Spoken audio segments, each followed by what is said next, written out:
మీ పిల్లలు చదువుకున్నది ఎగ్జామ్ హాల్లో రాయాలన్నా కాంపిటేటివ్ ఎగ్జామ్ క్రాక్ చేయాలన్నా మెమరీ ముఖ్యం. మెమరీ అనేది గిఫ్ట్ కాదు, రైట్ టెక్నిక్ అండ్ ప్రాక్టీస్ తో గోడ మీద ఏలాడదీసే తుపాకీ కూడా మౌనంగానే ఉంటుంది.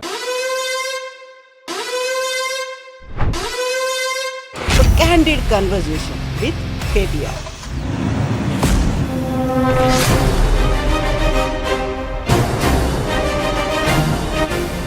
ఇందాక తూతూ మేమే అంటుంటే తూ తూ అని తిట్టుకుంటా. So 20 years of political journey.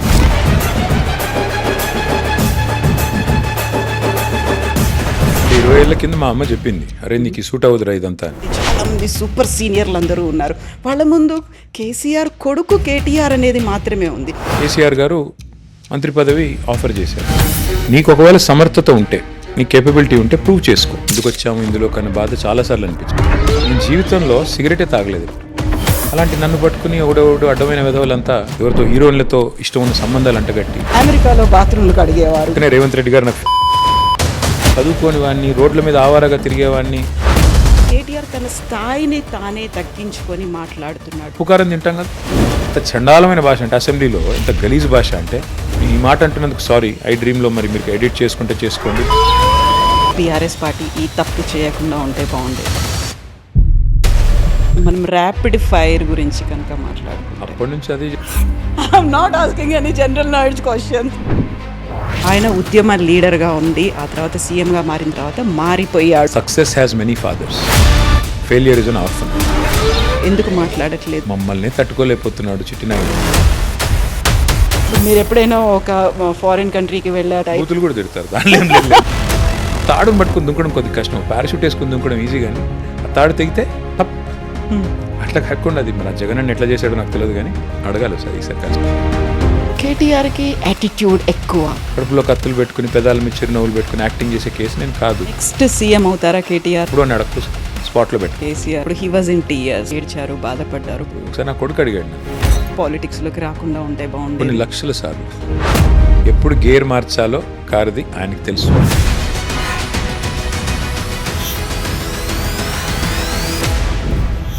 El Niño effect, ఒక ఎక్స్టెండెడ్ ఎండాకాలాన్ని ఇప్పుడు మనం చూస్తున్నాం. ఆ ఎండలతో పోటీ పడుతున్నటువంటి పొలిటికల్ అట్మాస్ఫియర్ కూడా కనిపిస్తుంది. ఎప్పుడు తూతూ మేమే అనేది కనిపిస్తుంది. ఆ తర్వాత విమర్శలు, ఆరోపణలు, సవాళ్ళు ఇవన్నీ ఉంటాయి కదా. వీటన్నిటిని కాస్త పక్కన పెట్టి ఫుర్సత్గా ముచ్చట్లు పెట్టుకుందాం, బిందాస్గా మాట్లాడుకుందాం. ఒక candid conversation with KTR. Hello అన్న, నమస్తే, ఎట్లున్నారు? హాయ్ కవిత, బాగున్నానమ్మా, మీరు బాగున్నారా? I'm good. So 20 years of political journey. ఇందాక తూతూ మేమే అంటుంటే మేము తూ తూ అని తిట్టుకుంటున్నాం, నాకు అర్థం కాలేదు. నో.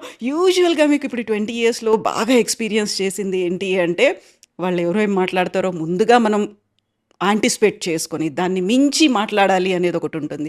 ఆర్ఎల్స్ ఇమ్మీడియట్గా ఇట్లా ఫ్రాక్షన్ ఆఫ్ సెకండ్స్లో కౌంటర్లు, సవాళ్ళు ఇట్లాంటివన్నీ ఉంటాయి. అదేం లేదమ్మా, నేను అసలు అవతల వాళ్ళు ఏం మాట్లాడుతున్నారు అనేది కూడా నేను యాక్చువల్గా చూడను, పట్టించుకోను. ఎందుకంటే నా పార్టీకి నేను, మా పార్టీ తరపున, మా నాయకుడి తరపున ఒక స్పోక్స్ పర్సన్గా, ఒక కార్యకర్తగా నేనేం చెప్పాలనుకున్నానో నేను చెప్తాను తప్ప అవతల వాళ్ళు మమ్మల్ని ఏమంటున్నారు అనే దాని మీద నేను అంత పెద్ద దృష్టి అయితే పెట్టను.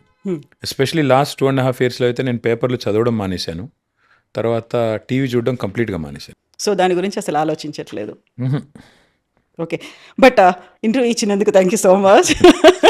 ఇంటర్వ్యూ కేవలం కవిత కోసం, I not because of anything else. మీరు ఒక సిస్టర్గా మీ మీద నాకున్న అఫెక్షన్ అనండి, ఇంకోటనండి, దానికోసమే తప్ప ఇంకోటి కాదు. Thank you so much. So 20 years of political journey. 2006లో for the first time TRS ఒక ఉద్యమంలో పార్టిసిపేట్ చేయడానికి వచ్చిండ్రు. అక్కడ నుంచి ఇక్కడికి వచ్చిన తర్వాత డైలీ ఒక హెక్టిక్ షెడ్యూల్స్ అనేవి ఉన్నాయి. ఆ తర్వాత ఈ లైఫ్ స్టైల్ అంతా కూడా కంప్లీట్గా మారిపోయింది. ఒక సెలవులు లేనటువంటి ఒక లైఫ్ స్టైల్ అనేది ఉంటుంది. ఇవన్నీ చూస్తూ ఉంటే దాన్ని ఎలా నేను ఇంబైబ్ చేసుకుంటాను, ఎలా యాక్సెప్ట్ చేస్తాను, ఎలా ముందుకెళ్తాను, ఇవన్నీ ఏమనిపించాయి అసలు మీకు? అంటే 20 ఏళ్ల కింద మా అమ్మ చెప్పింది, అరే నీకు సూట్ అవ్వదురా ఇదంతా అని. అప్పుడు వినలేదు నేను. ఇప్పుడేమంటున్నారు?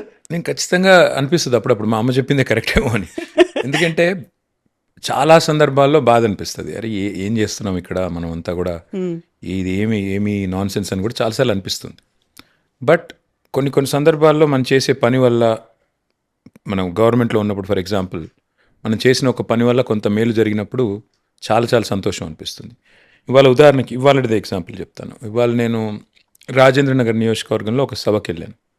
సభకి వెళ్తున్నప్పుడు నేను, సబితా ఇంద్రారెడ్డి గారు, నాతో పాటు ఇంకా ఎవరో కారులో ఉన్నారు. ఒక అమ్మాయి పరిగెత్తుకుని వచ్చింది. మేము ట్రాఫిక్లో కారు ఆగింది. ఒక అమ్మాయి పక్క నుంచి పరిగెత్తుకుని వచ్చింది. వచ్చి తలుపు కొడితే, డోర్ కొడితే తలుపు తీస్తే ఎప్పుడు వస్తారన్న మళ్ళీ మీరు అని గట్టిగా, అంటే ఆ ఇమోషన్ కానీ ఇంకోటి కానీ, అమ్మాయి కళ్ళలో నీళ్ళు ఉన్నాయి. అమ్మాయి పేరు కల్పన. ఆ వీడియో కూడా మా డ్రైవర్ తీసాడు అనుకోకుండా. అమ్మాయి ఉంటుంది, ఎప్పుడు వస్తారన్న మళ్ళీ మీరు అంటే, ఎప్పుడు వస్తారంటే నన్నని కాదు అంటుంది, కేసీఆర్ గారు ఎప్పుడు వస్తారు తిరిగి అని. అంటే ఆ రకమైన ఆప్యాయతను మనం పొందగలిగినప్పుడు, నిన్నటికి నిన్న ఈ పక్కన మా నందినగర్లో, మా ఇంటి పక్కనే ఉండే, ఇక్కడ నుంచి వస్తున్న రోడ్డు మీద ట్రాఫిక్ జామ్ అయింది. అక్కడ కూడా ఒక అమ్మాయి పరిగెత్తుకుని వచ్చింది. నా పేరు లక్ష్మి, నేను కూరగాయలు అమ్ముతాను, మళ్ళీ మీరే రావాలా, మీరు నాకేం ఇవ్వకపోయినా పర్వాలేదు. అది కూడా మా వాళ్ళు ఎవరో వీడియో తీశారు. నేనేమంటున్నా అంటే, ఇలాంటివి జరిగినప్పుడు, ఇలాంటి అనుభవాలు కలిగినప్పుడేమో చాలా సంతోషంగా అనిపిస్తుంది, తృప్తిగా ఉంటుంది. మొన్న ఒక అబ్బాయి సడన్గా నాకు మెసేజ్ చేసినాడు, సార్ నేను టీ హబ్ వల్ల లాభం పొందాను, ఇప్పుడు నేను ఫోర్బ్స్ 30 అంటే 30 ఇయర్స్ కంటే తక్కువ ఉన్న దాంట్లో నేను అత్యంత ప్రభావవంతమైన వ్యక్తుల పేరులో నా పేరు వచ్చింది, మీకు వచ్చి థ్యాంక్స్ చెప్పాలి అన్నాడు. రమ్మన్నాను. వాళ్ళ నాన్నగారిని తీసుకొని వచ్చినాడు. వాళ్ళ నాన్నగారు పాపం చాలా అమాయకంగా ఉన్నాడు. ఏం చేస్తుంటారు మీరు అన్న. వాళ్ళ నాన్నగారు ఒక వెల్డర్, ఒక కూలీగా పనిచేసేటోడు. వాళ్ళ కొడుకు 27 ఏళ్ళు 2022లో స్టార్టప్ పెట్టాడు. 4 ఏళ్లలో he's become one of the most influential people according to Forbes. 30 ఉన్నాడు. So when he was thanking me, ఎంత సంతోషం అనిపించిందంటే, ఓహో మనం చేసిన ఒక ఎప్పుడో చిన్న ప్రయత్నం ఒక పిల్లోడికి లాభం జరిగింది. వాళ్ళ ఆ తండ్రిని అడిగాను నేను, మీ కొడుకు చెప్తుంది ఏమన్నా మీకు అర్థమవుతుందా అని. నాకు అర్థం కాలేదు అన్నాడు. కానీ నా కొడుకు మీలాంటి వాళ్ళతో కూర్చుని మాట్లాడుతున్నాడంటేనే నాకు సంతోషంగా ఉంది అన్నాడు. ఏదో సాధించిండు అనేది మాత్రం అర్థం అవుతుంది. అంటే అట్లా, సో ఇట్లాంటి అనుభవాలు కలిగినప్పుడు ఏమనిపిస్తుంది అంటే, ఇట్స్ ఆల్ వర్త్ ఇట్ అనిపిస్తుంది. బట్ అన్నిటికన్నా మించి మీకు గుర్తుండాలి కవిత, మీరే ఇంటర్వ్యూ చేశారు. అప్పుడు మీరు TV9లో ఉండే, కేసీఆర్ గారు ఇంటర్వ్యూ చేశారు. మీరు తెలంగాణ వచ్చిన తర్వాత ఇదే ఇంట్లో ఆ పైన రూమ్లో మీరు ఇంటర్వ్యూ చేసినారు. కేసీఆర్ గారు కన్నీళ్ళు పెట్టుకున్నాడు ఆయన. ఎగ్జాక్ట్లీ. అసలు తెలంగాణ సాధించిన దాని ముందు మిగతా అన్ని బలాదూర్, ఇంకా మిగతా ఇది ఏమైనా ఎనీ సార్ట్ ఆఫ్ అచీవ్మెంట్.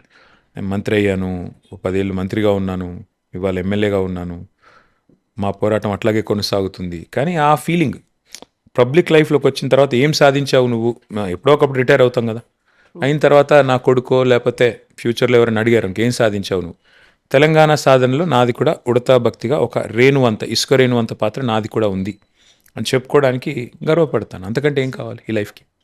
కాకపోతే అమెరికాలో మీరు చేసినటువంటి ఉద్యోగం కావచ్చు, మంచి శాలరీ, ఎవరైతే ఒక కల కంటారో అట్లాంటి ఒక లైఫ్ను వదిలిపెట్టి ఫర్ ద ఫస్ట్ టైం ఇక్కడికి ల్యాండ్ అయినప్పుడు కేసీఆర్ కొడుకుగా మిమ్మల్ని చూశారు. ఒక రాజకీయ అరంగేట్రం చేస్తున్నప్పుడు అప్పటికే ఒక కాకలు తీరినటువంటి నేతలు ఉన్నారు, తలలు పండినటువంటి చాలామంది సూపర్ సీనియర్లు అందరూ ఉన్నారు. వాళ్ళ ముందు కేసీఆర్ కొడుకు కేటీఆర్ అనేది మాత్రమే ఉంది. సో మిమ్మల్ని మీరు నిరూపించుకోవాలి. ఇక్కడ ఉన్నటువంటి చుట్టూ ఏవైతే పరిస్థితులు ఉన్నాయో వాటన్నిటిని అర్థం చేసుకొని ముందుకు వెళ్ళాలి. కొన్ని హికప్స్ అనేవి ఉంటాయి, వీటన్నిటిని ట్యాకిల్ చేసుకుంటూ ముందుకు ఎట్లా వెళ్ళారు, దానికి అప్పుడు మీరు ఏం చేశారు అసలు? ఏమీ లేదు మా. In fact today's Father's Day, I have to acknowledge my father. KCR గారి కొడుకుగా నేను పుట్టకపోయి ఉంటే ఇదేది ఇప్పుడు నేను మీతో కూర్చొని మాట్లాడే అవకాశమే లేదు. కేసీఆర్ గారి కొడుకుని కాకపోతే నాకు ఈ పాత్ర లేదు, నాకు ఇంత ఇవాళ ఇంత వచ్చిన పేరు కానీ ఇంకోటి కానీ ఏది నాకు ఈ అవకాశం వచ్చేది కాదు. సో వాస్తవాలే. మనం మన పరిధి మించి, మన శక్తికి మించి ఊహించుకుంటే కష్టం. నేను అనేదల్లా అల్టిమేట్గా కేసీఆర్ గారి కడుపున పుట్టడం నా అదృష్టం. ఆయన ఒక గొప్ప ఉద్యమ నాయకుడు, ఎంతోమంది కార్యకర్తల మాదిరిగానే నాకు కూడా అవకాశం వచ్చింది. బట్ సహజంగా నాకున్న ప్రత్యేకత ఏంటంటే నేను ఆయన కడుపున పుట్టడం. దానివల్ల ఏమైంది, ఆటోమేటిక్గా మీడియా గుర్తింపు కానీ ఇంకోటి కానీ వచ్చింది. మీడియా గుర్తింపు కానీ ఇంకోటి కానీ వచ్చినప్పుడు మనం, చిన్న ఉదాహరణ చెప్తాను మీకు. నేను 2014లో ప్రభుత్వం వచ్చింది, ప్రభుత్వం ఏర్పడినాక కేసీఆర్ గారు మంత్రి పదవి ఆఫర్ చేశారు. నేను మంత్రిని చేస్తున్నాను అన్నారు. అంటే నేను ముందుకు సంకోచించిన కొద్దిగా. నాకేమనిపించిందంటే, నా వల్ల ఇంత పెద్ద మనిషి బద్నాం అవుతారు, ఆయనకి ఎందుకు బద్నాము, మళ్ళీ కొడుకుని క్యాబినెట్లో పెట్టుకున్నాడు అని అంటారు సార్, ఎందుకు సార్ వద్దులేండి, మీరుంటే చాలు కదా, మీరుంటే నాకు నా కాన్స్టిట్యున్సీకి సంబంధించి ఏ పని అన్నా అవుతుంది కదా, నాకు ఎందుకులేండి అన్న. అంటే ఆయన అన్న మాట ఏంటంటే, ఈరోజు కాదు ఇంకో 20 ఏళ్ల తర్వాత నీకు నేను మంత్రి పదవి ఆఫర్ చేసినా కొడుకు ఇచ్చాడని అంటారు. నీకు ఒకవేళ సమర్థత ఉంటే, నీ కేపబిలిటీ ఉంటే ప్రూవ్ చేసుకుంటే స్టేట్ కోసం మంచి పని చేసిన వాడు అవుతావు. ఒకవేళ ప్రూవ్ చేసుకోకపోతే ప్రజలే తిరస్కరిస్తారు, పక్కన పెడతారు. కాబట్టి నువ్వు నా కొడుకు అనడం క్వాలిఫికేషన్ కాకూడదు, అదొకటే క్వాలిఫికేషన్ కాకూడదు, బట్ నువ్వు నా కొడుకు అనడమే అబ్స్ట్రక్షన్ కూడా కాకూడదు నీ గ్రోత్కి, కాబట్టి నువ్వు ఆలోచించుకో అన్నారు. సరే, మరి ఆయన చెప్పింది కూడా లాజికల్గానే అనిపించి తీసుకున్నాను, పని చేసిన. ఇవాళ నేను వెనక్కి తిరిగి చూసుకుంటే వాస్తవం ఏంటంటే కవిత, 100% ఆయన ఏదైతే చెప్పారో తూచా తప్పకుండా చేసుకుంటూ పోయాను. అంతే తప్ప ప్రత్యేకంగా ఫలానా చేయాలనో, ఒక ఎజెండాతోనో, ఒక పర్సనల్ అగ్రాండైజ్మెంట్ కోసం నేనేం ప్రయత్నం చేయలేదు. మా నాయకుడు ఏ పని చెప్తే ఆ పని తూచా తప్పకుండా ఒక కార్యకర్తగా చేసుకుంటూ పోయాను. సో ఆ ప్రాసెస్లో కొన్ని విజయాలు రావచ్చు, కొన్ని అపజయాలు రావచ్చు, కొన్ని ఎదురు దెబ్బలు తగలవచ్చు, కొన్ని జరగవచ్చు, but that is life. Exactly. ఒక వారసత్వ రాజకీయం అనేటువంటి ఒక నెగటివ్ కామెంట్ ఉంటుంది. At the same time KCR లెగసీని కేటీఆర్ కంటిన్యూ చేస్తున్నాడా అనేటువంటి ఒక బాధ్యత, అంచనాలు ఉంటాయి. 2 డిఫరెంట్ వరల్డ్స్ అనేవి ఉంటాయి. వీటన్నిటిని ట్యాకిల్ చేసుకుంటూ ముందుకెళ్ళడం అనేది ఒక రకంగా సంతృప్తి ఉందా, ఆనందం ఉందా అంటే ఎందులో కనిపిస్తోంది మీకు ఇదంతా? అంటే కొన్ని సందర్భాల్లో బాధ అనిపిస్తుంది. అసలు ఎందుకు వచ్చాము ఇందులో కన్నా బాధ చాలాసార్లు అనిపించింది. ముఖ్యంగా పర్సనల్గా ఫ్యామిలీని టార్గెట్ చేసినప్పుడు, పర్సనల్గా విమర్శలు చేసినప్పుడు, అడ్డగోలుగా మాట్లాడినప్పుడు, అసలు ఇష్టం ఉన్న లింకులు పెట్టి నాకు విచిత్రం అనిపించేది. నేను జీవితంలో సిగరెటే తాగలేదు ఎప్పుడు. అలాంటి నన్ను పట్టుకుని ఒకడోడు అడ్డమైన విధవులంతా నువ్వు డ్రగ్స్ తీసుకుంటావు అంటారు. డ్రగ్స్ తీసుకోవడం ఏంది వీళ్ళ బొంద? అసలు నేను ఫస్ట్ అనుకున్నాను, అసలు బుద్ధి జ్ఞానం ఉందా వీళ్ళకి? అసలు ఈ పిచ్చి మాటలు ఎవడు పట్టించుకుంటారు అన్నట్టుగా నేను ఎన్నడూ రెస్పాండ్ అయ్యేవాని కాదు. కానీ ఒక అబద్ధాన్ని 100 సార్లు చెప్తే నిజం అని ఎట్లా ఎస్టాబ్లిష్ చేస్తారో థాట్ పోలీసింగ్ చేసి, అట్లా ఒక బదనామేసి ఒక రకమైన, అంటే నాకు అర్థమయ్యేది కదా, ఏంది ఇదేం నాన్ సెన్స్ అని. తర్వాత లేని లింకులు అంటగట్టి ఎవరో హీరోయిన్ల ఫోన్లు ట్యాప్ చేశాడు, ఏదో చేశాడు. అసలు నాకు అర్థం కాలేదు, ఎక్కడ చేశాము, ఎవరిని చేశారు, ఎవరితో హీరోయిన్లతో ఇష్టం ఉన్న సంబంధాలు అంటగట్టి సోషల్ మీడియాలో దుష్ప్రచారాలు చేస్తుంటే, వాళ్ళ కాపురాలు కూలడానికి కూడా మీరే కారణము అనే ఒక మాట. అదే అన్న, అంత చండాలమైన మాటలు స్వయంగా మంత్రులే మాట్లాడుతుంటే, ముఖ్యమంత్రి గారు మాట్లాడిస్తుంటే అర్థమయ్యేది కాదు, ఏంది ఇది, ఎందుకు వచ్చాము ఈ దరిద్రంలోకి అని. అప్పుడప్పుడు ఆ బాధ ఉంటుంది. ప్లస్ నా ఫ్యామిలీని టార్గెట్ చేసినప్పుడు ఆ కారణంగా చాలా బాధ అనిపిస్తుంది. కానీ మళ్ళీ ఎప్పుడన్నా మంచి పని చేసి ఏదన్నా కొంత ప్రజల నుంచి అప్లాజ్ వచ్చినప్పుడు, లేదా ఇట్లా అఫెక్షన్ కనబడ్డప్పుడు చాలా సంతోషం అనిపిస్తుంది. సో జీవితం లాగానే అది అంటారు చూడు, ఉగాది పచ్చడిలాగా షడ్రుచుల సమ్మేళనం అంటారు కదా, పాలిటిక్స్ కూడా అంతే. కొన్ని చెడు ఉంటాయి, కొన్ని మంచి ఉంటాయి, కొన్ని ఇట్స్ మిక్స్డ్ బ్యాగ్. సో అట్లా చూసుకున్నప్పుడు ఐ థింక్ 50-50, అంత సంతోషం లేదు, అంత బాధ లేదు, ఈక్వల్గా ఉంది. రెండు కూడా ఈక్వల్గానే ఉన్నాయి. సో ఈ అవమానాలు, ఆరోపణలు ఇవన్నీ అన్నప్పుడు పర్సనల్గా కేటీఆర్ మీద వచ్చేటువంటి 3 విమర్శలు, అందులో అమెరికాలో బాత్రూమ్లు కడిగేవారు, అప్పుడు పక్కనే రేవంత్ రెడ్డి గారు నాకు ఫినాయిల్ అందించేవారు. సో ఏమనాలి మరి, నేను పనికి మాలిన మాటలు కాకపోతే. ఇప్పుడు నేను ఒక్క మాట అడుగుతాను కవితమ్మ, మా నాన్నగారు నన్ను కష్టపడి చదివించారు. నేను 2 పోస్ట్ గ్రాడ్యుయేట్ డిగ్రీలు చదివాను. ఒకటి masters in biotechnology, all India entrance రాసి, దేశంలో 16 యూనివర్సిటీల్లో మాత్రమే బయోటెక్నాలజీ ఉండేది అప్పుడు. జవహర్లాల్ నెహ్రూ యూనివర్సిటీ అప్పుడు టెస్ట్ పెట్టేది.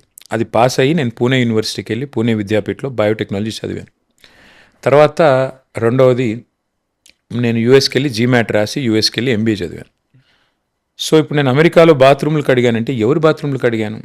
నా బాత్రూమ్ నేను కడుక్కున్నాను. నీ బాత్రూమ్ నువ్వు కడుక్కుంటే తప్ప? సొంత ఇంట్లో నీ బాత్రూమ్ నువ్వు కడుక్కుంటే తప్పు అవుతుందా? నెంబర్ 1. నెంబర్ 2, సరే నేను చదువుకున్నాను, కష్టపడ్డాను, ఉద్యోగం సంపాదించుకున్నాను. నా మీద విమర్శలు చేసేవాళ్ళు ఏం చదువుకున్నారు, ఎలా సంపాదించారు? రోడ్ల మీద పెయింట్లు వేసుకుంటూ తిరిగిన వాళ్ళు ఇవాళ జూబ్లీ హిల్స్లో 10ల సంఖ్యలో ప్లాట్లు సంపాదించి ఇష్టం వచ్చినట్టుగా ఇవాళ వేల కోట్ల రూపాయలతో వ్యాపారాలు చేస్తుంటే నేను అడుగుతాను, మరి నేను అడగలేనా ఈ మాటలు? ఎక్కడి నుంచి? ఇప్పుడు మీరు ఎక్కడ చదువుకున్నారు, ఏం చదువుకున్నారు, ఏం వ్యాపారాలు చేశారు, ఎవరిని ఉద్ధరించి సంపాదించారు? నేనేమంటానంటే, విమర్శకు విమర్శ సమాధానం కాదు. నేను అమెరికాలో నా పని నేను చేసుకున్నాను, ఉద్యోగం సంపాదించుకున్నాను. ఇంకోటి నాకు ఇంకా విచిత్రం అనిపించేది, అమెరికాలో బాత్రూమ్లు కడిగారు. మా నాన్నగారు 1980s నుంచి రాజకీయాల్లో ఉన్నారు. నేను అమెరికా పోకంటే ముందే ఆయన మంత్రి, రాష్ట్రంలో మంత్రి. సో ఒక మంత్రి గారి కుమారుడు, మా నాన్నగారు 85 నుంచి ఎమ్మెల్యే. నేను అమెరికా పోయింది 96లో, 96లో కూడా కాదు, అంటే మా నాన్న ఎమ్మెల్యే అయినాక 13 ఏళ్ళ తర్వాత. ఇవాళ చూస్తుంటే మీరు గమనించండి, ఒక్కొక్క ఎమ్మెల్యే గారు ఎమ్మెల్యే అయిన తర్వాత సంవత్సరానికి ఆయన లైఫ్ స్టైల్ మారిపోతుంది. మొన్నటిదాకా ఇందిరమ్మ ఇంట్లో ఉన్న ఒక ఎమ్మెల్యే గారు మన 3 కోట్ల బెంచ్ కార్లో తిరుగుతున్నాడు అంటే నేను చూశాను సోషల్ మీడియాలో. నేనేదో మొత్తం పూర్తిగా అడ్రస్ లేని వాడిని, చదువుకోని వాడిని, రోడ్ల మీద ఆవారాగా తిరిగేవాడిని, రోడ్ల మీద పెయింటింగ్లు వేసుకుంటూ తిరిగేవాడిని అయితే కాదు కదా. ఒక పెద్ద కుటుంబంలో పుట్టాను. మా నాన్నగారు కేంద్ర మంత్రిగా, రాష్ట్ర మంత్రిగా, డిప్యూటీ స్పీకర్గా, ఎమ్మెల్యేగా దశాబ్దాలు పనిచేశారు. నేను అమెరికాకి వెళ్ళి బాత్రూమ్లు కడుగుతానంటే నా బాత్రూమ్ అయితే కడుక్కున్నాను, అది చెప్తాను. డిగ్నిటీ ఆఫ్ లేబర్ మీద నాకు చాలా గౌరవం ఉంది. ఎవరి బాత్రూమ్ వాళ్ళు కడుక్కోవాలి, ఎవరు చాయ్ కప్పు వాళ్ళు కడుక్కోవాలి, తప్పేం లేదు. కానీ బాత్రూమ్లు కడుక్కుంటూ ఉండేవాడివి. సరే అనుకుందాం ఒక నిమిషం, నిజంగానే బాత్రూమ్లు కడిగానని. తప్ప అది? నీలాగా దోచుకోలేదు కదా, నీలాగా బ్యాగులు మోసి దొరికిపోలేదు కదా, దరిద్ర పనులు అయితే చేయలేదు కదా నేను. So I'm proud of what I am. చదువుకున్నాను, కష్టపడ్డాను, ఉద్యోగం చేశాను. ఇవాళ మాట్లాడుతుంటారు కొంతమంది నాయకులు, జీవితంలో ఒక్క పోటీ పరీక్ష రాయనోడు, జీవితంలో ఒక ఇంటర్వ్యూ ఎదుర్కొనోడు, జీవితంలో ఒక ఉద్యోగం చేయనోడు, వాళ్ళు కూడా పెద్దగా 2 లక్షల ఉద్యోగాలు ఇస్తాము అని మాటలు మాట్లాడుతుంటే నాకు అర్థం కాదు. సో ఫస్ట్ అడిగాను, సెకండ్ ఆల్రెడీ మీరు చెప్పేశారు. అడిగండి, అన్నీ అడిగండి. పర్లేదు కదా. సో బలవంతంగా మిమ్మల్ని పాలిటిక్స్లోకి లాక్కొని వచ్చారు, బెదిరించారు అని. ఇన్ఫ్యాక్ట్ నేను కేసీఆర్ గారికి తెలియకుండా నేను రాజకీయాల్లోకి వచ్చా. ఇన్ఫ్యాక్ట్ 2006లో కరీంనగర్కి రాజీనామా చేస్తే సారు, ఆ రోజు నేను ఉద్యోగం చేసుకుంటున్నా. ఇది 2006 ఆగస్ట్ అనుకుంటా. అప్పుడు మా బాస్ని అడిగాను. అప్పుడు మా బాస్ సింగపూర్లో ఉండేవాడు, నేను ఇండియాలో, నేను I was heading south Asia. మా బాస్ని అడిగాను 2 months లీవ్ కావాలి. ఆయన అన్నారు 2 months నువ్వు లేకుండా కంపెనీ నడిస్తే మరి నువ్వెందుకయ్యా అన్నారు. కరెక్టే కదా, లాజికే కదా. సో నాకు కూడా ఐ గాట్ ద మెసేజ్, మరి అటో ఇటో తేల్చుకోవాలి. ఆ రోజు కరీంనగర్లో కనుక కేసీఆర్ గారు ఓడిపోతే తెలంగాణ ఉద్యమమే లేదు, తెలంగాణ వాదమే లేదు అనే పరిస్థితి. మరి ఆయన పాపం, ఆయన కోసం ఎంతోమంది పిల్లలు రోడ్ల మీద తిరుగుతుంటే, ఎంతోమంది బిడ్డలు ఆ రోజు తమ ఉద్యోగాలకు సెలవులు పెట్టి వచ్చి పనిచేస్తుంటే, నేను ఇంట్లో ఉన్న నేను దూరం ఉండడం అనేది నాకు సమంజసంగా అనిపించలే. పోయినా సార్కి చెప్పకుండా రాజీనామా చేసి 2 months పనిచేశాను. కొంత కాంట్రిబ్యూట్ చేశాను. నేను ఏదో అవ్వలేదో అయిందనను, మేబీ 1-2 ఓట్లు వేయించి ఉంటా, ఎంతో కొంత యాడ్ చేసిన. నాకు ఆ తృప్తి ఉంది. అక్కడి నుంచి ఎన్నిక గెలిచిన తర్వాత చెప్పిన సార్కి, సార్ నేను రాజీనామా చేసినా మీతో పనిచేస్తాను. బాగా కోప్పడ్డారు. ఏం అవసరం ఉండింది, ఎందుకు అనవసరంగా, ఎందుకు, నేను ఉన్నాను కదా, పనిచేస్తున్నాను కదా, మళ్ళీ నువ్వేంటి అన్నారు. సో ఐ లిటరలీ నన్ను ఎవరు బలవంత పెట్టలేదు. నేనే ఇన్ఫ్యాక్ట్ చెప్పాలంటే కేసీఆర్ గారిని బలవంత పెట్టి రాజకీయాల్లోకి వచ్చిన. గేట్ క్రాష్ చేసుకుని వచ్చిన నేను. నాకు ఎవరు ట్రైనింగ్ కూడా ఎప్పుడు ఇవ్వాల. కేసీఆర్ గారు అంటారు ట్రైన్ కాదు నేను కేవలం ఆయన చూసి నేర్చుకున్నదే తప్ప ఆయన నాకు కూర్చోబెట్టి ఇలా మాట్లాడని చెప్పింది లేదు. ఆయన చూసి నేర్చుకున్నదే. ఆయన మాట్లాడుతుంటే చూసి నేర్చుకుంది. ఆయన ఆఫ్కోర్స్ డిఎన్ఏ ఉంటుంది, జీన్స్ ఉంటాయి కాబట్టి ఆటోమేటిక్ కొన్ని లక్షణాలు వస్తాయి. బట్ ఎక్కువ వరకు చూసి నేర్చుకుందే తప్ప ఆయన ఎక్కడ కూడా నన్ను ఆయన బలవంతంగా పాపం తేలేదు.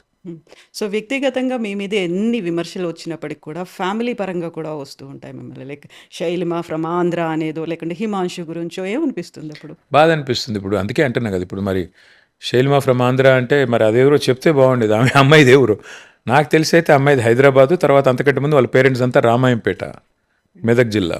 మరి అంతకంటే ఏం చెప్పాలా, అట్లా అయిపోయింది పరిస్థితి. ఇదిగో పులి అంటే అదిగో తోక దేశం మనది.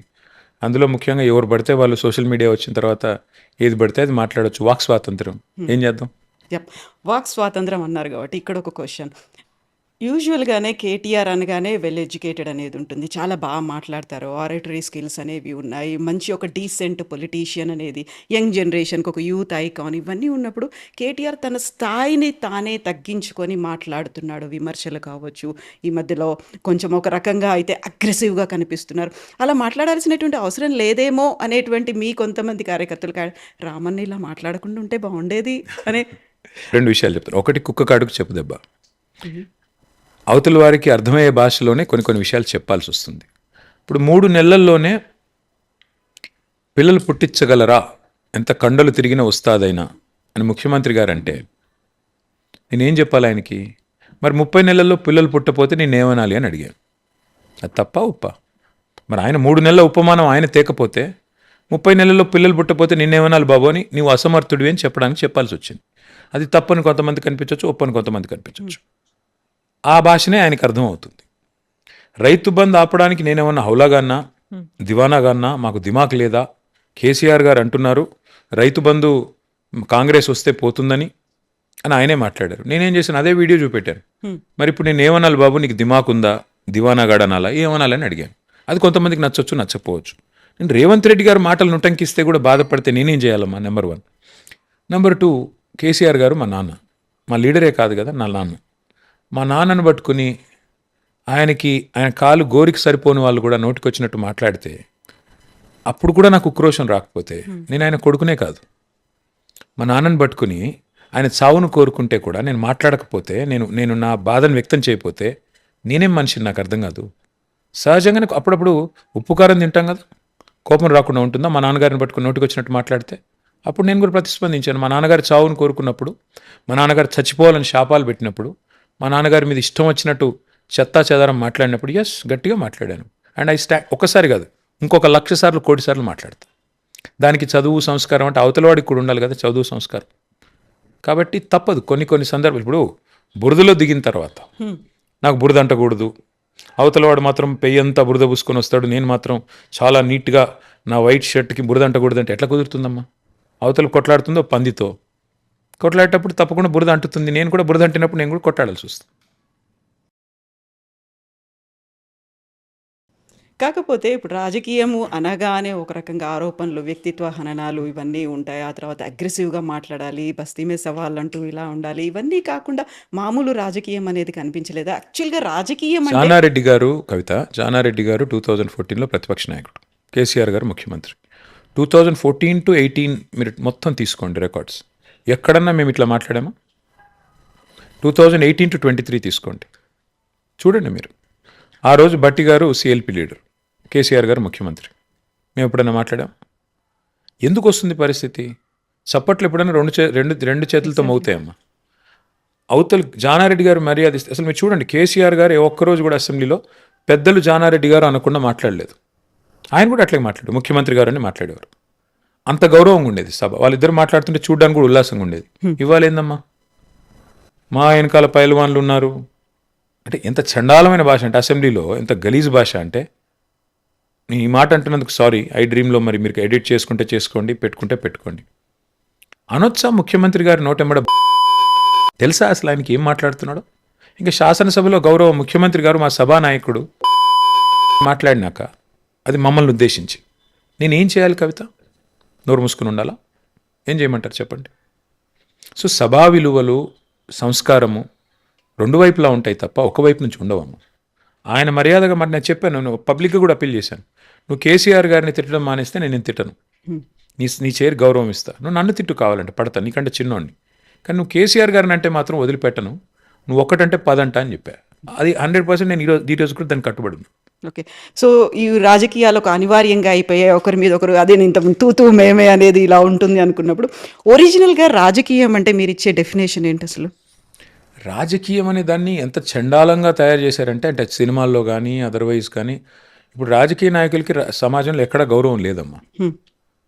వాస్తవం చెప్తున్నాను నేను. రాజకీయం అంటేనే ఒక నికృష్టమైన వ్యవహారం. అది రాజకీయ నాయకులు మాట్లాడుతుంటే టీవీలు బంద్ చేసుకోవాలన్న పరిస్థితి వచ్చింది ఈరోజు. వాస్తవాలు చెప్తున్నాను నేను. But end of the day though, మీకు ఇష్టం ఉన్నా లేకపోయినా ఈ రాజకీయమే ప్రజాస్వామ్యంలో మీ ప్రతి దైనందిన జీవితంలో ప్రతి చర్యని స్పృశించేది, ప్రభావితం చేసేది, నిర్ణయించేది రాజకీయమే. అల్టిమేట్గా ఎవరైతే ఉన్నారో వారే తెల్లారలేస్తే మీరు మాడే ఉప్పు, పప్పు, సబ్బు, మీ బండిలో పోసుకునే డీజిల్, పెట్రోల్తో సహా అన్నిటి ధరలు, వాటి ట్యాక్సులు నిర్ణయించేది రాజకీయమే.